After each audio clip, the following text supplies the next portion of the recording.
ৰাতিপুৱা 4 বজাত বৰদোৱাৰ পৰা লখিমপুৰ জিলাৰ নাৰায়ণপুৰলৈকে মাধৱদেৱৰ জন্মস্থান নাৰায়ণপুৰৰ লেটেকু পুখুৰীলৈকে আমি আহিছোঁ।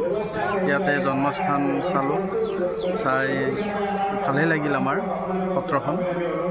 আপোনালোকে ভিডিঅ'টো শেষলৈকে চাই থাকিব, মই সকলোখিনি আপোনালোকক দেখুৱাই যাম। ধন্যবাদ।